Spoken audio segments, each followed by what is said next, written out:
Political unrest continued to sweep through the Middle East this week, as strikers continued their protests in Egypt and new protests formed in Iran, Yemen, Libya, Iraq, and Bahrain. While some governments attempt to work with the protesters, others have initiated crackdowns on these rebellions, ignoring their demands and working to forcibly end their protests. In my video about Hobbes, I explored how he might respond to the protests in Egypt. Now, I intend to analyze how the political philosopher Jean-Jacques Rousseau would respond to these popular revolts, and his advice to the governments in handling them. Rousseau argues in his work On the Social Contract that political authority and sovereignty comes from the general will of the people.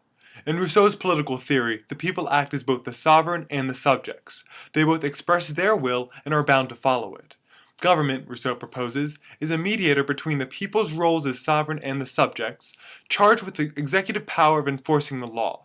He maintains that as the subjects should obey the government should also obey the sovereign. If the general will of the people changes, then in their role as sovereign, they have the ability to authorize changes in the government. It seems, from this perspective, that Rousseau would be a staunch supporter of any and all popular revolutions, including those currently occurring in the Middle East, that represent the expression of the general will of the people attempting to assert changes in the government.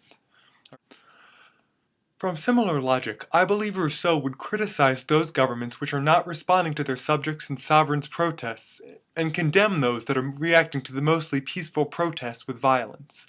Likewise, I believe he would praise those which have listened to the general will of the people and enacted change in the government structures. As he views that the people have the authority to decide the laws of the land and to dictate a change in government, he would encourage the governments that are being protested by the people to heed the general will and make the changes demanded. Only time will show what will ultimately become of these rebellions and whether the government will listen to the general will as Rousseau suggests. For those that have already made changes to follow the general will, we will be able to judge the usefulness and practicality of Rousseau's suggestions. Thank you, Tom Riley signing off.